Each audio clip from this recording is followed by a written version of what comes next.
Welcome everyone to the Newburyport Literary Festival. My name is Jennifer Entwistle and I am the co-director of the festival. This is our 17th year of bringing authors and readers together and our third year as a virtual event. And now it is my honor to introduce Carol Fitzgerald. She's the president and founder of the Bookreporter Network, a group of websites about books and authors, including bookreporter.com and readinggroupguides.com, that have become the gathering places for a large and devoted community of book lovers since 1996. If you're not familiar with bookreporter.com, I highly recommend this site as a place to discover new authors and to find your next read. Welcome, Carol. Thank you so much. Nice to be here, Jen. It's nice to be back live and virtual. Here we go.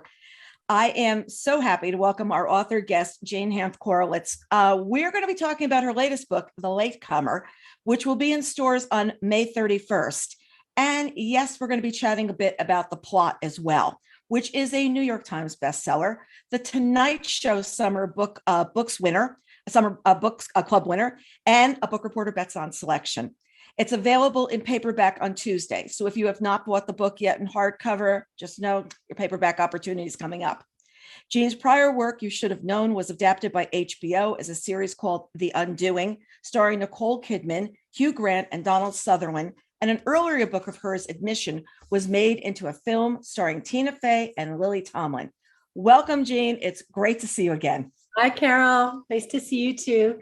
So here we go. Let's start about you telling us a bit about The Latecomer.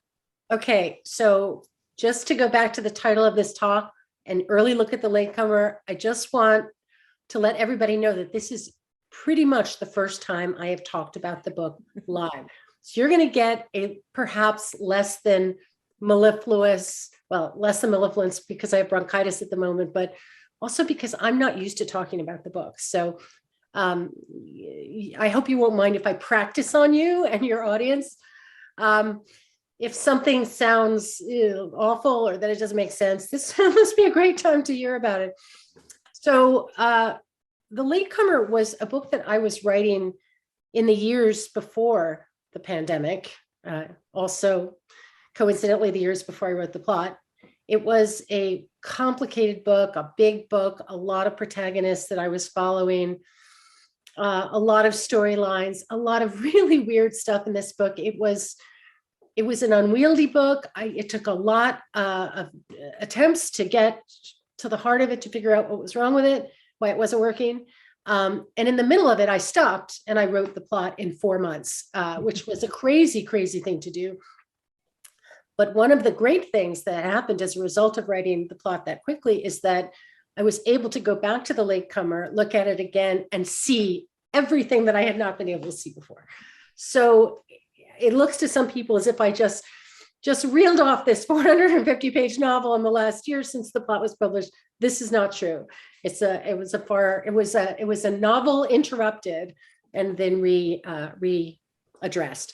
So what is the book about? The book is about a family in Brooklyn, a wealthy family, a Jewish family, who are descended from a real person.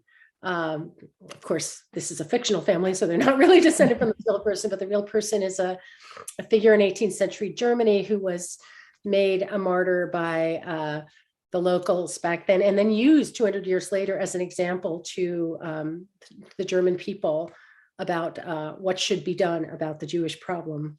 That's the Jewish problem. This is a family with triplets. They're in vitro triplets. That is important.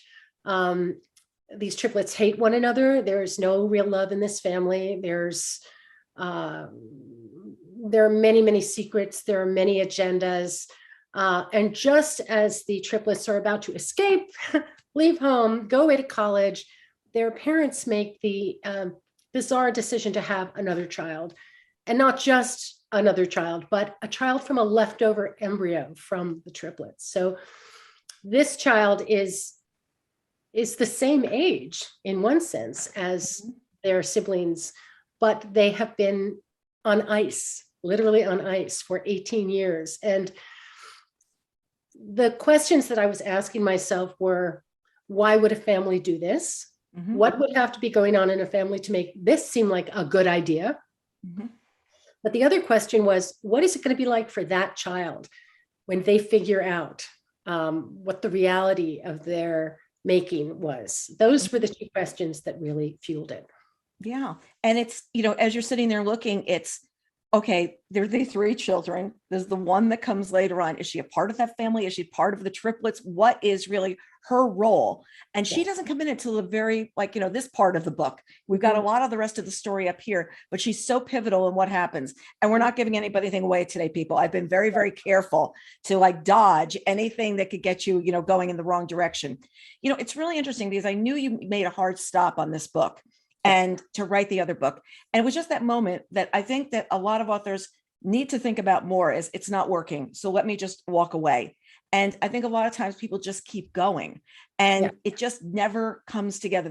There's a book, I think that you've written enough, people sit there and go, that one didn't just gel, but it's a tough decision to walk away. It's a tough decision to say, I don't know what I'm going to do. Let me go try something else.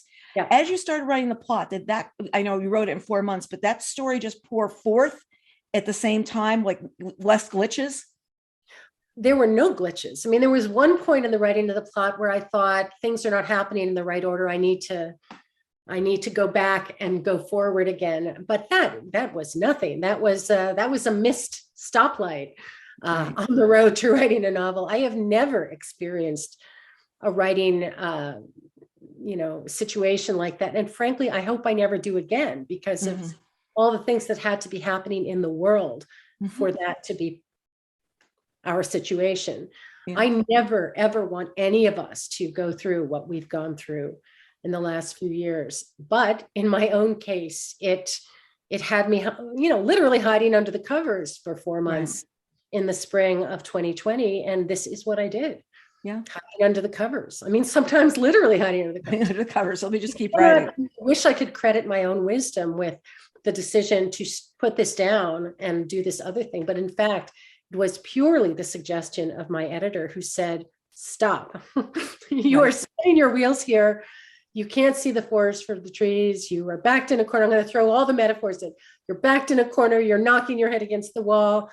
Write this other thing that you just told me about. And then we can come back to this. And it really was an extraordinarily well-timed suggestion. And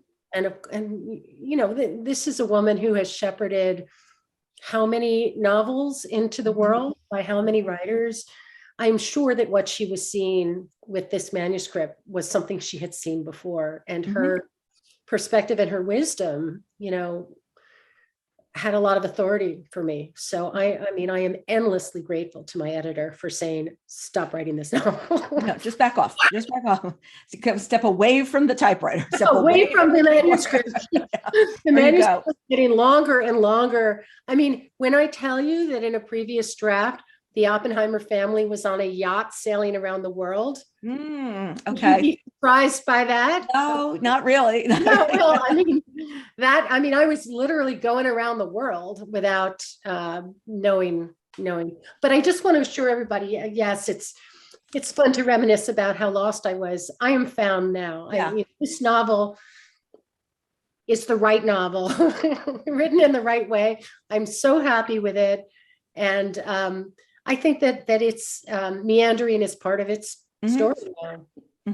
They can't all be written in 4 or 5 months, No, they can't. Boy, but that'd be a luxury, right? It'd be a luxury to be able to do that. How many novels we'd have to read then. But Saul Oppenheimer has an accident in college that has ramifications throughout his life. And it happens early in the book, so I'm not giving anything away. On the first paragraph. So. Yeah, it's like right there. So it rattles his world and draws the story forward. Does this event when he's a young college, how does this affect him?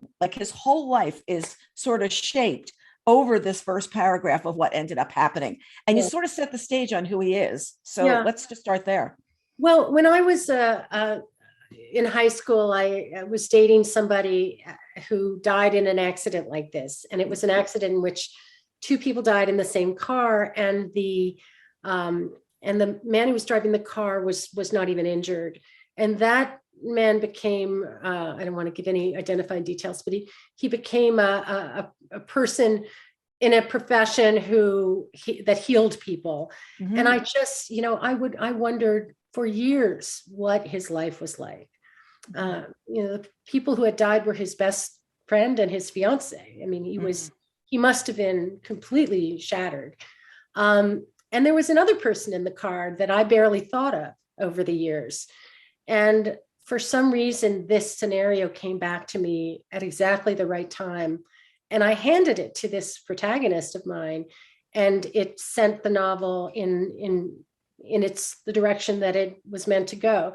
So this is a guy who really, through no fault of his own, he wasn't even driving particularly fast, kills two people that he loves. And how do you live after that? How do you navigate your way in the world? What do you owe the world? What do you owe yourself? What do you owe those people? I can't imagine being happy after doing that.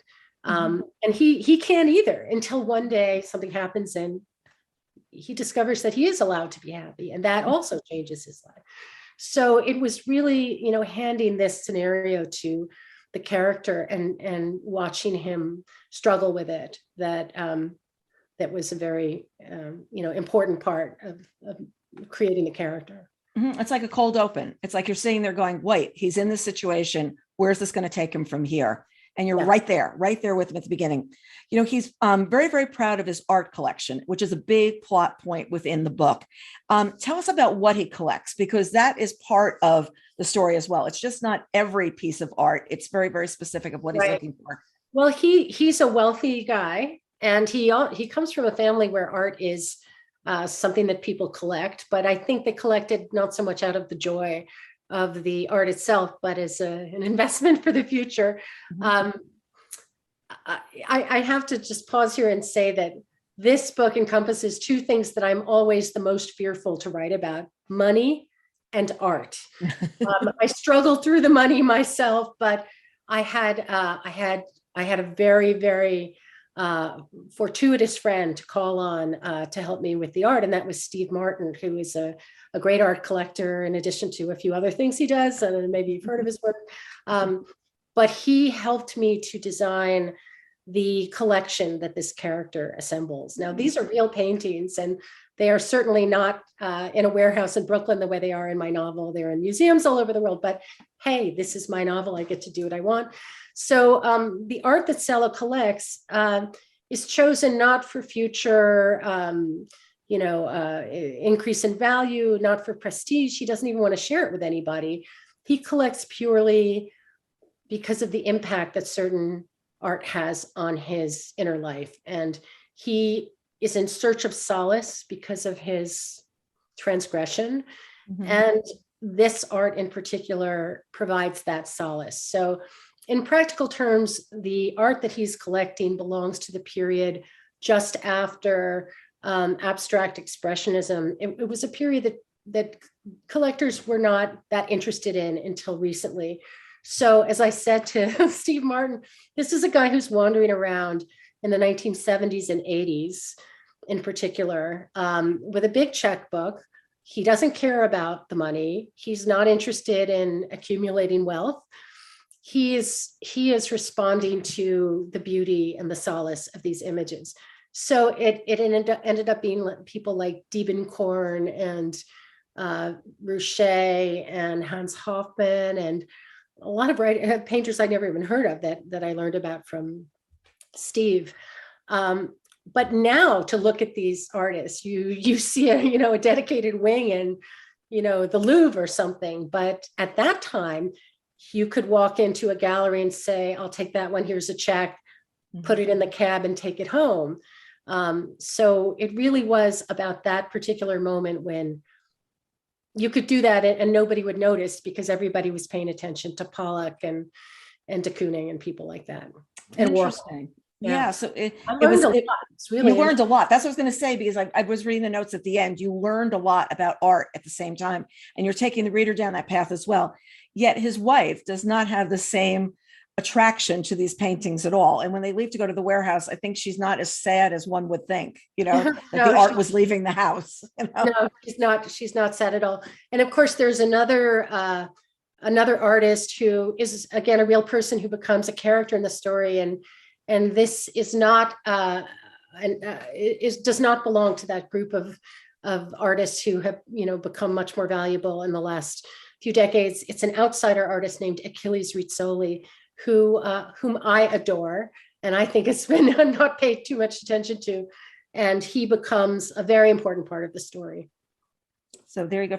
You'd almost have a slideshow with your presentation. Let me show you a couple of the paintings. I to accumulate the titles of the paintings in Salo Oppenheimer's theoretical collection. And I've done that. I'm not sure what my publisher is going to do with that, but yeah, even on your website, just so people can go back and look and say, oh, wait, that was what it was, So now, yes, his wife looks at them and says, it's like gray squiggles. I don't get it.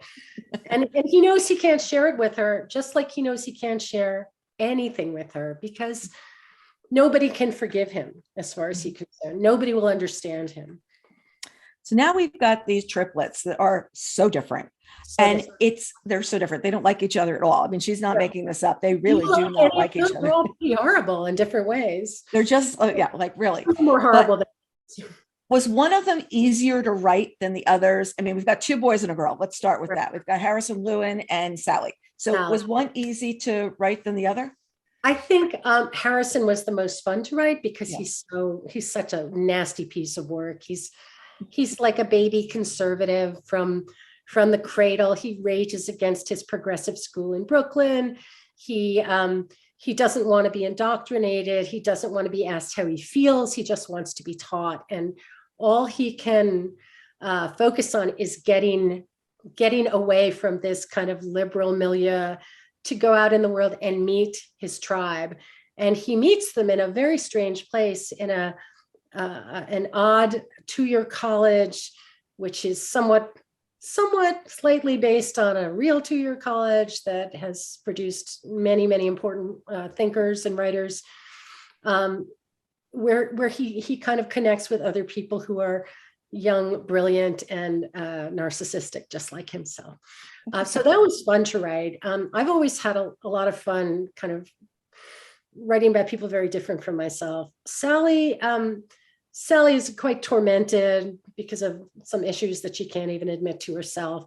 She ends up becoming drawn into the world of antique dealers and the kind of people we see on Hoarders who go into houses and clean out these horrible houses. That provides some kind of solace for her. Lewin is the most sensitive and the most self-flagellating in many ways, and he becomes drawn in another direction in terms of religious belief, that he goes pretty far down that road before something happens. So their adventures really, I mean, there's a reason that the epigraph of the book is from C.K. Chesterton's Father Brown, which is highlighted in Brideshead Revisited. It has to do with wandering to the ends of the earth before being brought back with a twitch upon the thread, which is an idea that I always found very beautiful and comforting. So they are really wandering far, far afield from one another, from their parents, certainly from this, baby sister who is foisted on them just at the eve of their departure. And you can't imagine that they will ever come together in any way again. Mm-hmm. No, you really don't think so as you're going there. They're just so singular. And writing them, it was like they were each in their silos. I mean, they basically maybe sat each at the dinner table together, but beyond that, especially when two of them go away to college, and we're not going to, give anything away, and they don't even interact at school. They're not even pretending that they're on the same campus and that they're going to run into each other. Anyone they meet that they have a sibling in the same class. So, really funny. But as we journey, these kids have their photos taken every year on their birthday. Their birthday's in September. They go up to their place up on their summer home, and the photos line a staircase going up. And their mother, as much as their father is proud of his artwork, their mother is proud of these pictures going up the stairs, because these are like her accomplishments. Yeah. And actually, I think getting the three of them to stand together in a picture is probably something that makes her feel good, because she knows these children are also singular. Probably this is the only time they are together. And if they all smile, I would be shocked. I really, really did. And I feel like it's supposed to be showing there's like this fake form of familiar harmony. Like you go in a house and you see these things going up the stairs, but you realize no one gets along. But for her, as she goes up the stairs at night, she feels like, oh, this is my family. This is Yeah. what I've created. Am I right? Am I on the right track there? Absolutely. And it's, again, not to give anything away, but it's when she realizes how wrong that was, how wrong she has been, that she does something I think most of us would consider quite extreme, like having another child 18 years after your triplets. So Right. Well, then, we've got Phoebe, who's born when they're 18. And technically, I find it's fairly interesting that they're all the same age, as the eggs were created at the same time or harvested at the same time. Did you do research into people with insemination, artificial insemination, what happens I'm along the so way? lucky. I have a college friend who is a reproductive endocrinologist, and she read that section before it was set in stone. And it's a good thing she did, because I did have to tweak a few things. And in fact, the specific procedure that produces this final child, I did jump the gun by about 3 years. So in the novel, it takes place about 3 years before it was being routinely done. So, okay, sue me, I had to leave it there. It's the kind of little thing we hope nobody will notice. And if they do, that's fiction. Reproductive endocrinologists usually are not reading novels, they're reading medical textbooks. I think you might be Yeah. I think you'll be fine. Well, I actually read a piece in the New York Post the other day about this young woman who's 28, and she and her two 32-year-old sisters are actually triplets, despite being born 4 years apart. And the younger sister is a TikTok sensation, and her video about this has been viewed 3.2 million times. Oh my gosh, I can watch it. That's crazy. It's absolutely crazy. So I just happened to come across this the other day. And I was like, wait a second, does Google know I was reading this book? And this is what happens in this book. So I just found it. Find you now. They know when you've been sleeping, they know when you're awake. So, but Phoebe's got this feeling of being left behind, which is described as existentially defrauded. She missed having brothers and sisters and the same experiences growing up, including a big one that I'm not going to spoil. Did you spend a lot of time pondering how she was going to feel, like how Phoebe was going to feel? That was really one of the engines of this book. And I think even without some of the extreme changes that this family undergoes, let's say my parents had me by natural means 18 years after my sibling, I would consider that I was a part of a different family. Mm-hmm. Young parents who are energetic, young parents who are interested in their kids, young parents for whom everything is happening for the first time. I once read a biography of Teddy Kennedy, in which the biographer said by the time Teddy came along, Rose, his mother, was tired. She was tired of reading the same bedtime stories. Mm-hmm. She had read to her previous, 12 kids? Mm-hmm. And that was a completely natural situation. So just, from the first child to the last child, nature, ages us. The world changes. We are all different people. So what did Teddy Kennedy feel when looking at the photographs of his oldest siblings and their experiences in London when their father was the ambassador? You miss all of these things. You feel like that you have a fraudulent claim to the family that you nominally belong to. So I took that and I made it even more extreme. But I would say that the final third of the book is really about an effort to integrate those different families. Mm-hmm. And Phoebe's bringing up this level of social media and interaction. Like, she doesn't understand how her siblings did not have the life that she has. Because she's like, well, wait a second, you could just look this up. Wait a second, you could just do that. And they're trying to explain to her, no, at the time it was AOL. Like, at the time we couldn't do MySpace. These are all the kinds of things that were going on. And it's the speed at which we communicate today is so different. So her being 18 years, even just 18 years apart from her siblings, she has a whole different way that she communicates with people. And I felt like it was something that you were actually making a statement about as well, because we do look at each other differently now. And the speed at which we do some things today, do you find it better or irritating or whatever? Because I feel like we all need to respond in 2 minutes. Whereas before, you wouldn't do that. Like, you get an email, you feel this need to respond. You get a letter in the mail, you didn't feel a need to call the person and write them back right away. Well, I always did because that's my personality. And in fact, I responded to a request to do an event a couple of weeks ago. I had this email. Instantly, I emailed back, and the person inviting me said, "Wow, that was so fast." And I said, it was a friend, so I felt like I said this. I said, "I fear that if I don't do it right away, it will get lost." And I'm sure there are other people like that too. I mean, I feel like we're constantly bailing out the rowboat. You don't want to lose the important things. You don't want people to think you're a terrible person for not acknowledging their kind invitations. So I want a clean desk and an empty inbox at all times. I can't quite achieve that. Impressive as I look around my office going, oh no. I know, how did it get like that this week? There's someone else in the story, someone who drives a wedge in the family. And we're not going to get into who dip this is, but it feels provides some healing for Cello at the same time. He gets the feeling. It's someone critical of the story. Was this an early plot line, or was this somebody that came later on? No, this person came later. In our conversation this morning, I've already actually alluded to the kind of role that this person plays. But one of the fascinating things about writing a novel is that you don't get it all at once, or maybe some people do, but I don't. And that's why it's so terrifying to start what may or may not be a 450-page novel. You don't know where it's going. You can get in the weeds. I got in the weeds. But the magical counterpart to that is that the ideas come, and the realizations come, and the revelations come, and there's a great satisfaction in feeling things fall into place without you necessarily putting them there. So as you're writing the story of these triplets, and I wrote it out of order as it happened, because I did everything wrong. This person kind of revealed themselves and became more and more important as they did. So that's what we're here for. That's what we sign up for. That's what we put up with, the fear and the self-loathing and all the fun stuff that we get as writers, which is not to complain. I mean, we get to write in our pajamas. This is the best thing in the world.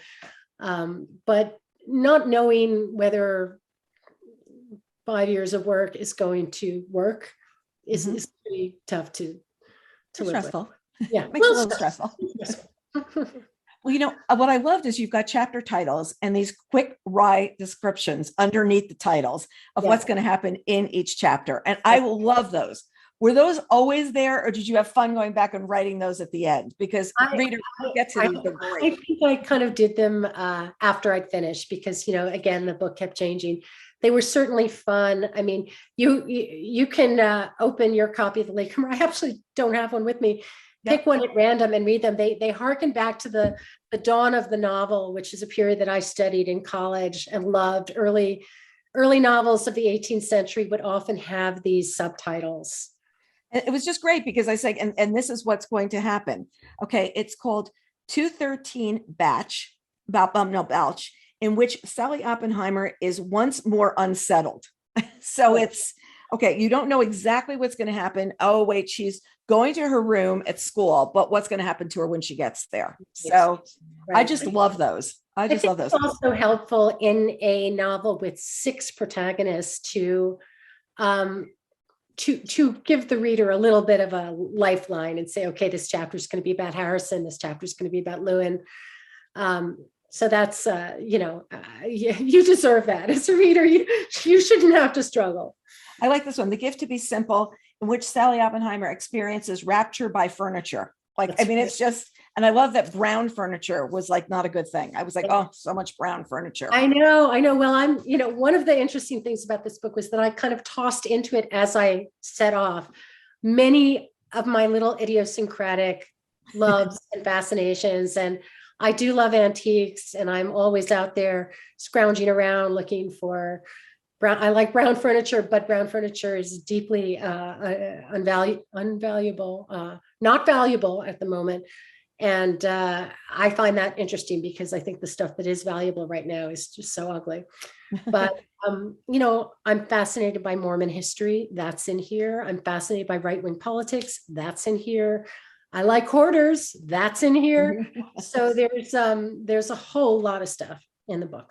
You went on a trip that you were antiquing around the country. Am I correct? After you finished this book, right? And I remember you're picking up pieces, right? I did. I went on a road trip, a long planned road trip with my husband in July. We thought we would be done with the pandemic by then. But of course, I had marked on my maps every antique store that I wanted to go to, and we had a pretty good haul, actually. Yeah, you did, from what I was seeing along the way. Was this always the title? Was it always going to be the Latecomer? It was, my history with titles is pretty much 50-50. Either it's there from the beginning, like the Latecomer and the plot, or we're down to the wire and I don't know what it's going to be called. You Should Have Known was titled by a committee of my friends. I mean, because the novel, the title that it had until that point was How Could She Not Have Known, which nobody could remember, including me. Right. So that was not good. But because it was a kind of last minute consensus thing, I never felt that it was the right title. It doesn't mean I thought The Undoing was the right title. That came out of the blue. But I was happy the Latecomer was the right. Although I did flirt with the notion of calling it The Last of the Oppenheimers. But at the end of the day, Latecomer is right. And I by love the the cover. I love the cover. love the cover. What do you see when you see the cover?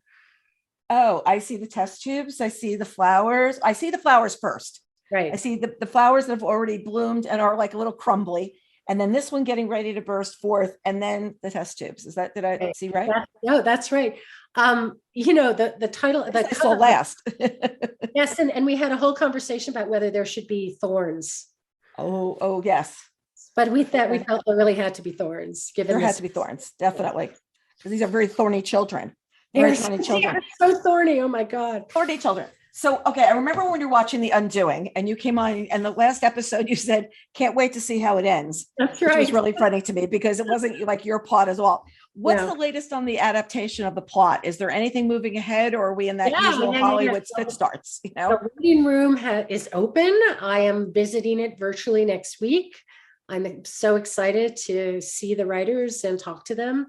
The star has been announced. That's Mahershala Ali. Mm-hmm. That's very exciting. I believe that they will film in January. So now you have it. That's the sum total of everything I know. It's going to be at Hulu. So that's on Hulu. Okay. We're like ready to go. We want to see if you know the ending this time. We'll see if you know what's going to happen. I better know the ending this time. The Latecomer is also being developed for television. We're a lot less far along with the Latecomer. But it is some of the same people who are doing the plot and did The Undoing. So I feel in really good hands. Oh, no, you definitely are in good hands. That's wonderful news. So besides being known as a writer, you also have this very successful author book club series called Book the Writer. Mm-hmm. So before we go to audience questions, if you could tell us a little bit about that. And audience, this is your moment. Questions go in the Q&A for Jen to jump on in a few minutes. So Jean, just tell us a little bit about what you do there, because it's such a great operation. Well, this is how I met you, actually, because when I moved home to New York in 2013, I had this idea to create a series of book groups where the authors were present. And it went through a couple of fluctuations, and it ended up as this thing called Book the Writer, which holds, we call them pop-up book groups, because it's not your usual book group, which you are the undoubted expert about, where it's, your same group every time and you choose the book. In this case, we tell you what the events are. We tell you, I have two this week, actually. One is Annette Gordon Reed on Juneteenth, and the other is Karen Duffy's book, Wise Up. We put them on Eventbrite. You buy a ticket if you want to attend. And if your ticket is in person, about a week before, we tell you what the address is, and you're asked to purchase and read the book in advance. So this is what makes it different from going to see your favorite author when they come through town. When you haven't read the book, you go buy it there and the author will sign it, but you don't know what the book is about. You haven't read it yet. And you can't ask a question about it because, you haven't read it. Mm-hmm. So in these gatherings, everybody's read the book, and we really get much, much, much deeper with the author. Over the pandemic, I did start doing these events online. People were asking me to, and I found that I loved having people join us from all over the world. Now we're doing a kind of hybrid of in-person and online. And so we'll have 20 people in the room with the author, vaccinated and masked for now. And then we have people on Zoom who can also ask the author a question. We have the technology for this. So we've been having a lot of fun with it. Yeah, I did that years ago with you with Minjin Lampachenko. I remember that. Thanks. That was a really fun night. Jen, welcome back. Thank you. Well, speaking of Q&A with the author on Zoom, that's what I'm here to do. We've got several questions in the Q&A. So audience, if you have any more, put them in. We'll see if we can have time to get to all of them. Denise asks, how did you decide to focus on triplets as the way to tell the story? Did you think of other multiples? That's a really good question. I never thought about it. I just thought, why don't we have triplets? And that seemed like a nice kind of fun number. My sister had in vitro twins. Maybe I thought I wanted a bigger palette than that, but I don't know. I never asked myself that question, so maybe I should have. 4 would be, there weren't that many kind of live, successful, healthy births of quadruplets, I would say, in 1982, I think, when they were born. Triplets were kind of pushing the boundaries, but not out of the question. So, yeah, I guess that's how. I thought an odd number too. There was an odd number. It was like there weren't going to be, and no one was going to win, Nobody was going to win. That's right. That's right. We have one from Helen. After reading and loving the plot, I read The Devil and Webster, which has been on my TBR for several years. I thoroughly enjoyed the style and your writing. How does The Latecomer compare to your other novels? Oh, this is a great question. I live for this question because no one is more grateful than me that the plot did so well. And even though it meant, oh, is this your first book? And, a lot of stuff like that. Actually, it's my 7th book. I was thrilled. I have been thrilled to have the readers. There's this question that we writers sometimes ask ourselves. Would you rather have somebody buy your book and not read it, or read your book and not buy it? For me, it was always read my book and not buy it. All I wanted all of these years was readers. Why didn't I have them? I'll tell you one reason I didn't have them is that I could never stay in one genre. I always wrote the book that I had in my head. Sometimes that book was more plot driven. Sometimes it was more literary. And I think that's very frustrating to readers. I know it's very frustrating to editors, and it's very frustrating to bookstores. But what would happen to me over and over again was people would read a book and think, oh, I like that, I'm going to read the next one. And then the next one would be completely different. So The Devil and Webster is right in my sweet spot between a literary novel that's also very plot driven. That came out of a story that I heard about something that had really happened on an American campus. My hair just went on end because this story, which had the advantage of being true, just embodied everything that I love to write about: academia, narcissism, liars, self-righteousness, all the fun stuff in one beautiful package. And I love that book, and nobody read it. So thank you for reading it. I really appreciate it. And hopefully more people will read it eventually. And frankly, I always thought that would be a great TV show, but nobody else has thought that yet.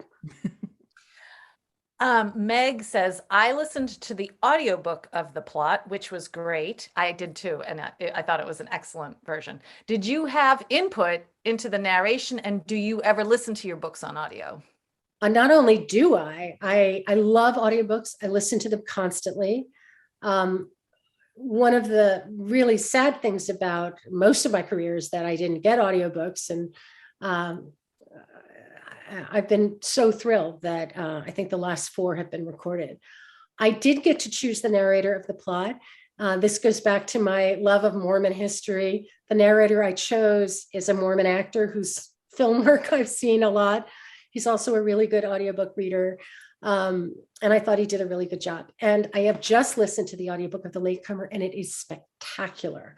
So if you're an audiobook person, you are really, really in for a treat with this performance of the book. Great. Let's see. Jill asks, what are you working on now? And have you read anything lately that you really liked? What am I working on now? Nothing at the moment. I mean, I am flat on my back, not really flat on my back, but when you finish 2 books within a couple of years, I mean, this was a lot for me. I really need to kind of replenish. So I can't say that I'm deep in a project at the moment. I did write an essay last night for a magazine. I mean, there's been a lot of that going on. I'm working on running Book the Writer. I'm spending time with family. We just lost my dad, unfortunately. So, life is full. What I'm reading right now, well, I'm reading the 2 books for the pop-up book groups this week. I think the best book that I read recently, it's not a new book, but it's a novel called The Family Fang. Did you get one, Carol? Yeah, I know the book. I haven't read it, but I do know of it. Yeah. I just, I thought that was terrific. So shout out to that guy. But I mean, I'm at any given time, I'm listening to a book and reading a book. So, because there are so many books. And to read them all. Yeah. I think we have time for one more, and this is a very appropriate question for today. Since it's Independent Bookstore Day, do you have a favorite bookstore? Oh, well, I guess I really have to say Books Are Magic in Brooklyn is just, not only is it run by a writer, but she took her heartbreak at the closing of Court Street Books, which actually appears in The Latecomer. And she said, I'm going to do something about this. And in addition to writing prolifically herself, this is Emma Straub we're talking about, and having 2 little kids, she somehow managed to pull this off and create really a magical bookstore in Brooklyn. And also Ann Patchett, who another writer who thought felt that it was her calling to open a bookstore in Nashville. So Parnassus Books is the first, while we were on that road trip collecting all those antiques, we did give a reading, my husband and I, at Parnassus Books. It was our first live event since the pandemic started, and the audience's first live event, and we were all so happy to be there together. So those 2, but really any independent bookstore. Excellent. Well, I'm afraid we are out of time, but thank you so much, Jean and Carol, for our conversation. I can't wait till The Latecomer comes out because I loved the plot, and this conversation has really whet my appetite for The Latecomer. So, and I think a lot of people in the chat are dying for it as well. So thank you so much, Jean. I hope you feel better with your bronchitis. Carol, I'm sure we'll see you back here at the festival. And thank you everyone for joining. I hope I will see you at more events today. Have a great afternoon. Thanks, everyone. Thanks, everybody. Thanks for joining us. See you soon.